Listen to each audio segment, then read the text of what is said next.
Sedulur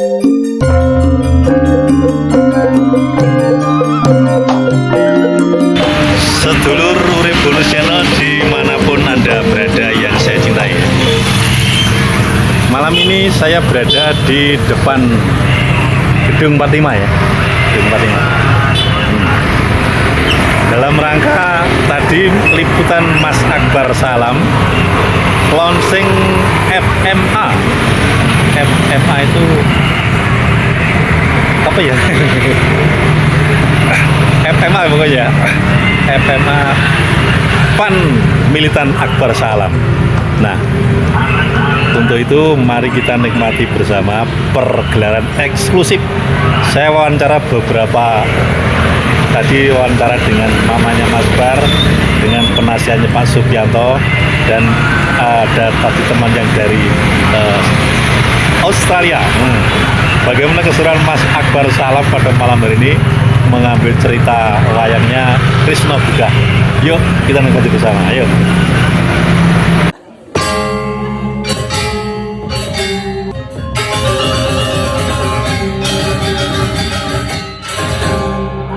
Sedulur Bonus Channel, ini malam ini saya bertemu dengan Maestro Nganjuk ini.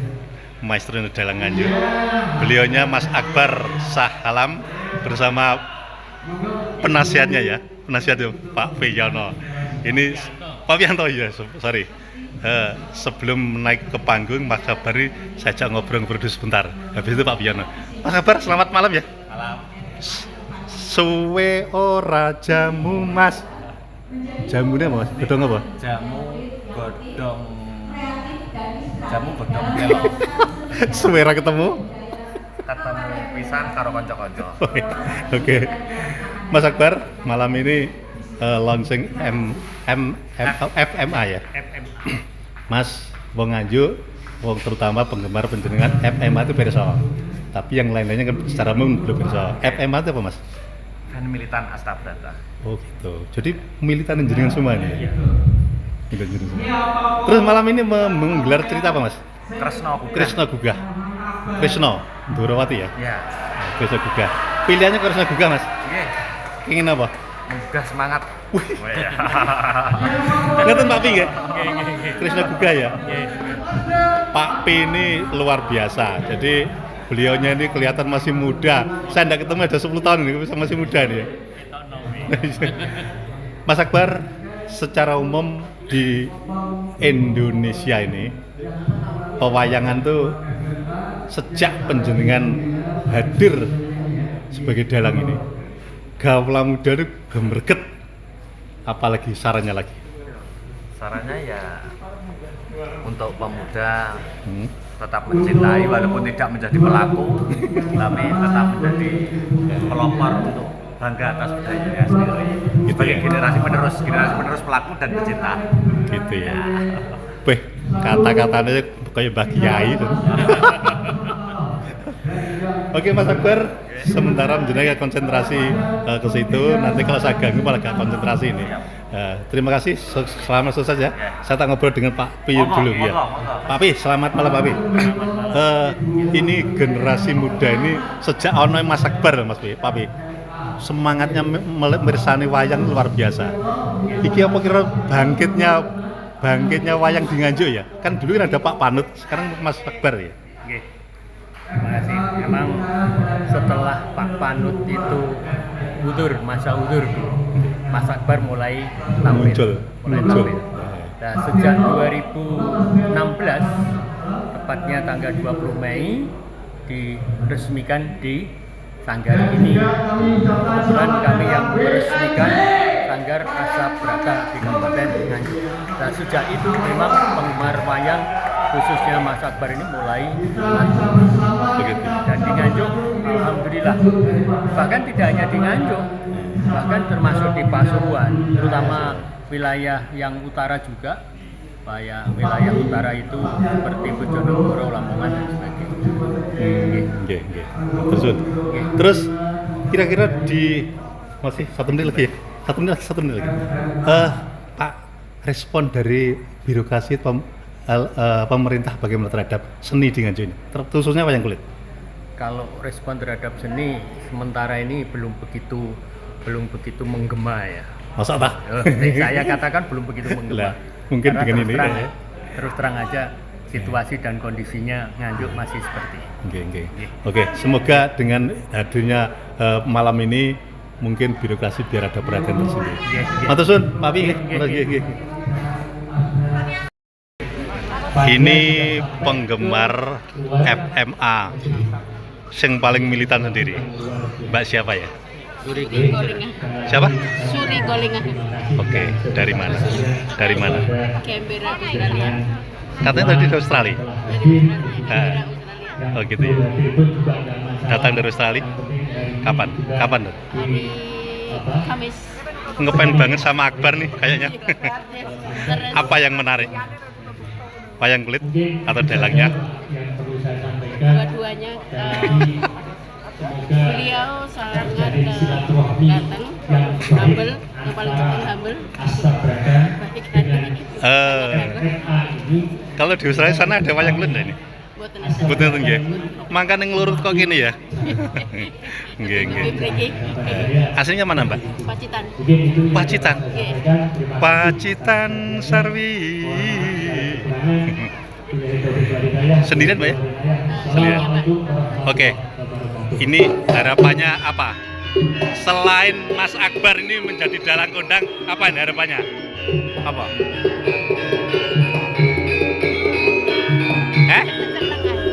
Senang ya? Kenapa? Saya gak krungu nggih. Oh, monggo. Nggih pun, oke, thank you. Nggih, sami-sami. Wih, ketemu kanca lawas, Bro.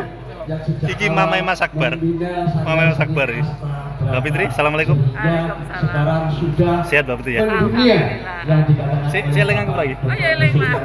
Teman aku muda. Oke, sukses untuk Mas Akbar, Mbak Fitri. Amin, amin. Terima kasih. Oke. Sebentar ya. Tertunda ya.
Begegek ugek sadulita hemel-hemel lae.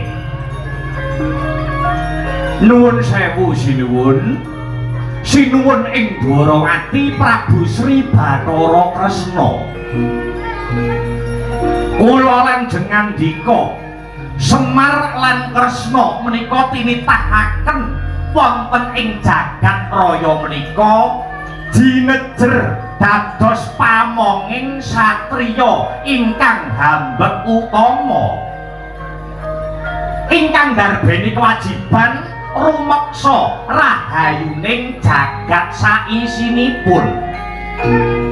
Tumraping lelakon sakmangke sumangga ndika ingkang minangka dados ratu panitising Bathara Wisnu ndika kula dherekaken netepi dumateng darmaning pamong Kyai Semar Badranaya woking kasukan dadu ing antaraning para Pandhawa kelawan Kurawa anjalari kadang para Pandhawa padha kelangan kamukten ya kuwi kelangan wujuding negara Ngamarta ya bumi Ngendraparahasta malah sakmengko para Pandhawa dina iki wis bisa angrampungi paukuman ya kuwi dadi wong alasan mapan ana ing alas Kamiyaka ingkang suwene 12 warsa uga kawimbuhan sawarsa Pandhawa sesingidan anamur laku mapan ana ing negara Wirata kamangka Kyai Semar surasaning perjanjen isine perjanjen kalamun para Pandhawa wis rampung anetepi paukuman Duryudana sakurawane kudu balekake negara Ngamarta marang kadang para Pandhawa. Nggih. Pranyata leres dawuh jengandika. Surasaning perjanjen nalika kepengker duk jaman kasukan dadu lamun tok Pandhawa rampung anetepi paukuman Duryudana sakurawane kudu balekake wujude negara Ngamarta. Ning semunipun para Kurawa boten gadhahi niat kang sarta krekat anggenipun badhe netepi dumateng janjinipun kamangka sinuwun kamangka dhateng donya niku elek-eleke jalma nista-nistane manungsa niku menawi ngantos selak dhateng janjinipun piyambak yen diupamakake wong ngemut gula krasa legi diuntal sak lodhonge pisan menawi mekaten jangkaning jagat jangkaning kodrat sajakipun boten saged dipun wiradati gelem ora gelem tega ora tega wengi sing Baratayuda badhe anggiles tangsa kala sinuwun.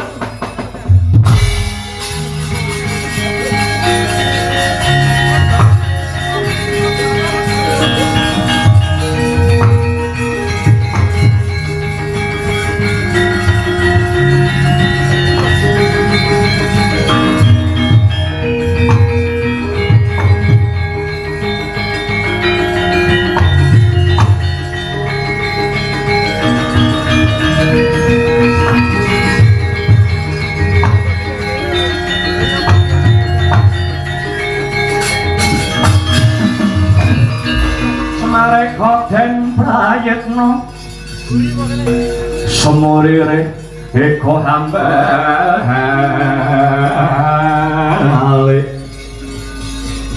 titiani kandayani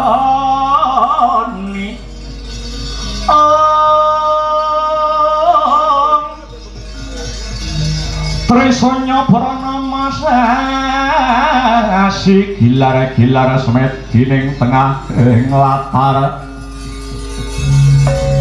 milangono lintang bima sekti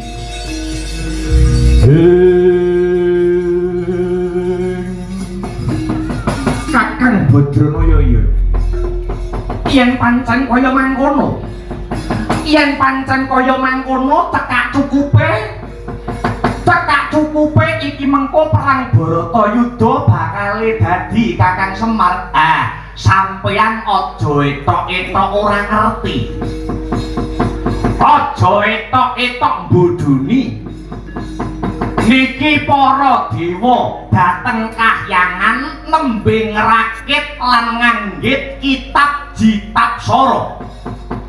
Kitab Jitapsara niku isine reng-rengan lumakuning perang Baratayuda Jaya Binangun. Lah sampeyan niki mengke tekak cukupe calone dadi botohe perang. Botoh darbeni kewajiban tumrap banger bacin abang ijo lumadining perang Baratayuda Jaya Binangun. Mula nek sampeyan sakniki mung meneng wae janjane sampeyan yo kleru, janjane sampeyan yo luput. Merga napa? Merga yen nganti para dewa kleru oleh nyerat utawi luput anggone nulis wujudipun kitab Jitapsara reng-rengan lumakuning perang Baratayuda. Panurunga ing benjang sampeyan dadi botoh sing bakal bingung dhewe.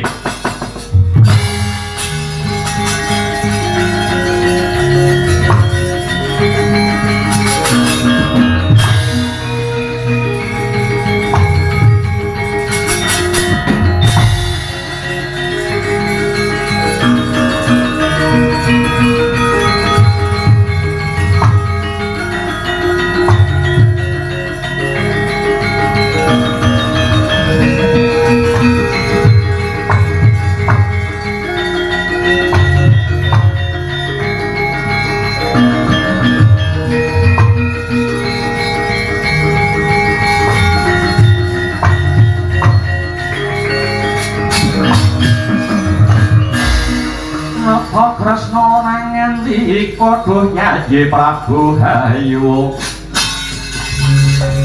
sungkawing tias molat solai ngariniro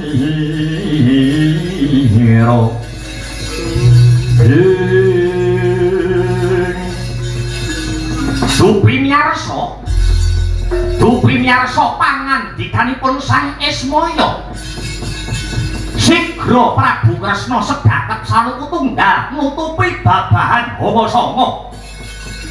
Menengaken panca indriya panca lima indriya pangangen-angen hamberat hawa nafsu bebayu patang perkara. Amung saduga ingkang sinidikara. Mandeng pucuking grana anut marang giwaning kekayun kayungyon angayati ayaning parutama.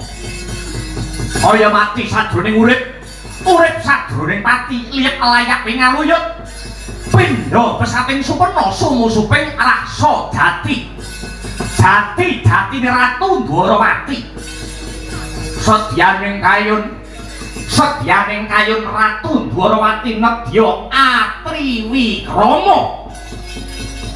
Tri tegese telu, Wikrama tegese tumindak bocah anyarengi oncating sukma saking raga. Mbledhos sarirane Ratu Dwarawati Kyai Kesawa ingkang makarti babar dadi buta sak gunung anakan.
Gedabus bersama Urip Bonus Channel.